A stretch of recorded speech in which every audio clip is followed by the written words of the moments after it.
Okay. Ito po ang kadalasan na nagiging sagot ng iba po na naiimbitahan po natin dito sa Negosyong Royal. Ang sabi po nila, mahal. Mahal daw ang pag-i-invest sa Royal. Ano po? So, ang katanungan dito, mahal nga ba ang mag-Royal? So, depende po yan. Depende po yan sa anggulo kung saan po ninyo tinitingnan ang negosyong Royal. Kung ito po ang tingin ninyo dito ay isang gastusin, mahal po yan. Ano po, kung ito po naman ay titingnan ninyo doon sa anggulo na isang hanap buhay, ito po na ang pinakamura na negosyo na nalalaman ko. So meron pong paraan, iba't ibang paraan para maging miyembro ng Royal. So pwede po kayong maging miyembro sa pamamagitan ng ating product pack na nagkakahalaga ng isang 8,880 at 14,490. So ito po ay tinatawag nating one-time investment. So yung 8,880 ay meron pong corresponding mga products yan. Na pag ibinenta mo, mababawi mo yung puhunan na 8,880 at tutubo ka pa.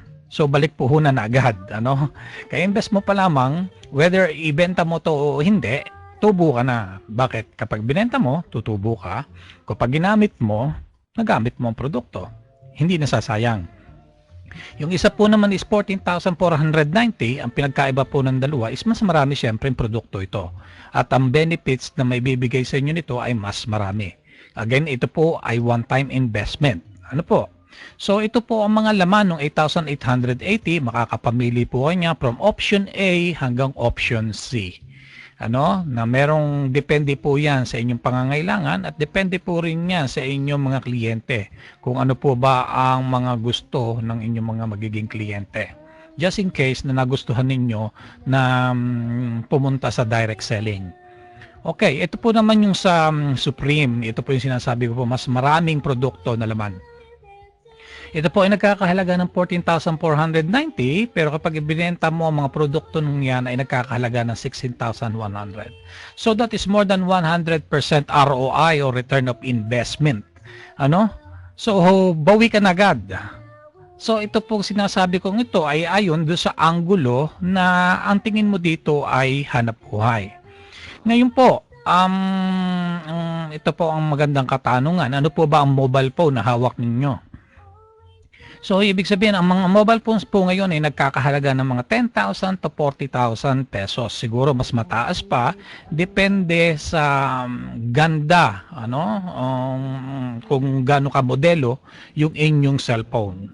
So, ibig sabihin, do sa produkto po natin na 8,880 or 14,490, mas mahal pa ang cellphone. Na ating binibili o ating ginagamit na hindi naman nakakapag-akyat ng pera. Ngayon kung ang cellphone ay nagkakahalaga ng 40,000, mahal po ba ito o mura?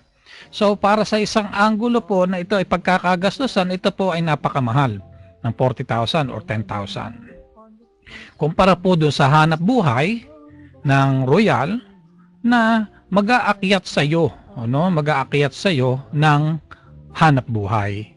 So yung iba po ay nakakabili ng mga makabagong kagamitan kagaya po ng mga PlayStation o Xbox 360 na alam po naman natin na napakamahal ng mga produktong ito. Ang iba po naman ay nag-i-engage sa pagbili po ng mga bags, mga jewelry, sapatos, na hindi naman po biro ang halaga. Yung iba po, kagaya sapatos, yung nagkakahalaga ng 7,000 to 8,000 pesos.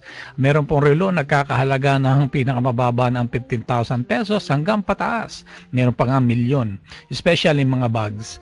Ayan po naman ay hindi po sinasabi natin na tikisin natin ang sarili natin kung meron naman tayong pambili. Pero ang sinasabi ko lamang po dito ay ang comparison ng kung ano nga po ba yung tinatawag na mahal at kung ano po ang mura. So ang mahal o mura ay depende po yan sa paggagamitan. O halimbawa meron po kayong pera. Ang inisip mo, bakit naman ako magnenegosyo pa sa Royal? Di time deposit ko na lamang. Pero again, ang tanong po dito ay yung return of investment. Gaano bang iakyat sa iyo ng pera kung ito ay ilagay mo halimbawa sa bangko? Dahil ang time deposit right now sa bangko ay nagkakalaga ng 1.125% per year. O ilagay mo na lang halimbawa ng 1%. Kung meron kang 100,000, ilagay mo sa bangko for 1 year, so tutubo lamang ito ng magkano? 1,000 pesos sa loob po ng 1 taon. So hindi po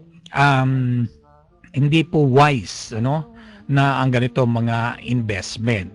So ano pa yung pwede nating kagaya po ng business franchise. Yung iba po ay nagpa-franchise na negosyo.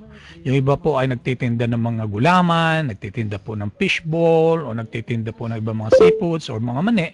So nagkakalaga po ng 20,000 to 100,000 para bilihin mo lamang yung pangalan ng negosyo. Yan po ay malaking puhunan. Ang mabigat po nito, ito ay kailangan ninyong bantayan. Kailangan po ninyong bantayan. At kung gusto mo ng maraming pwesto, at ang franchise ay nagkakalaga ng 20,000, kung gusto mo ng 5 pwesto, so kailangan mo ng 100,000. So hindi po fix. So the more na marami kang franchise, the more na malaki ang iyong gagastusin. Or mamili ka na lang, wag ka na lang magnegosyo, bumalik ka na lang uli sa dati mong trabaho. Pero again, ang trabaho po natin ay hindi po natin masasabing sigurado dahil lagi po sa araw-araw ay may pagbabago. Depende po yan sa kung gaano kalusog ang negosyo na inyo pong pinapasukan. At kung gusto po ninyong kumita ng mas malaki, ay kinakailangan po ninyong magdagdag pa ng oras. So, yun po ang tinatawag nating overtime. Sa pagtatrabaho po, ang puhunan po natin ay ang ating oras at ang ating kalusugan. Yan po ang malupit na katotohanan. Now, yung sinasabi ko pong Royal Business ay ginagawa po ito ng part-time para sa mga kagaya natin mga empleyado na. Until such time na na-establish na natin ang business, nasa sa inyo na po kayo kung mamimili kayo kung gusto po ninyo itong gawing part-time or full-time. Siyempre, the more na mas mahaba ang oras na ibinibigay mo sa negosyong ito, ay mas malaking halaga ang pwedeng iakyat sa iyo ng hanap buhay, kagaya po ng mga checking ito. Mapapansin po nito, ito ay noong 2013, noong September 19, ang kinita po ng taong ito is 1.1 million. At noong after a week, ay kumita na naman siya ng another 113,000 pesos.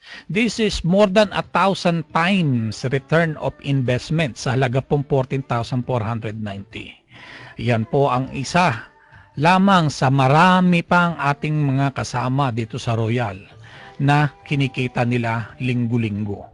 So, ibig sabihin ay hindi po biro ang ating pong pinag-uusapang hanap buhay dito. Dahil tayo po mga Pilipino ay nasanay na po na kapag sinabi po nating negosyo, ay kinakailangan ng malaking halaga at malaking puhunan. Na kinakailangan ikaw ay magtatayo ng sarili mong opisina o magtatayo ka ng sarili mong tindahan. Pero sa panahon po nito na napakahigpit ang pagnenegosyo dahil marami kang kalaban, hindi na po wise na mag-invest ka ng malaking pera para sa hanap buhay na alam mo naman na suntok sa buwan. Suntok sa buwan kung ito nga ba ay kikita o hindi. So the risk ng pagnenegosyo ay mas malaki kung ikaw ay mas malaki ang puhunan na iyong inilagay. Hindi kagaya po sa pagnenegosyo ng Royal na mapapansin po ninyo na maraming buhay ang nabago dahil sa kaunting halaga. Ngayon, kung tinatanong po naman dito is masyado matrabaho, wala po namang hanap buhay na hindi kinakailangan trabahuhin. Pero kagandahan po dito sa Royal na ito ay pwede mong gawin anumang oras na gusto mo o ilang oras na gusto mong i-devote sa hanap buhay na ito. Kagaya po ng ating mga kababayan na ito na talaga namang nagtagumpay sa paghahanap buhay ng Royal Business Club. Kagaya ako po ay isang empleyado pero ginagawa ko po rin ito ng part-time. Dahil ako naniniwala na balang araw, ito po ay para kayo nagtanim ng puno ng nara na talaga namang matibay at iyong pakikinabangan sa habang panahon. Hindi po tayo nagtatanim dito ng kawayan na ilang taon lamang ay pwede nang putulin. So, kagaya po nitong mga kababayan natin na talagang binago ang buhay at hindi po biro-biro ang inaakyat na halaga. So, mamimili lamang po kayo dito, 8,880 o 14,490 na pwedeng baguhin ang buhay mo. So, mga kababayan, iiwan ko po ang blanco, na nakikita nyo ngayon, dahil ang susunod po na mapapalagay dito ay sarili na po ninyong istorya. Depende po sa magiging desisyon ninyo sa araw na ito. So ito po ay blanco, kayo po ang patuloy na magsusulat. Kung ano bang kinabukasan, meron kayo. Again, maraming salamat po sa inyo.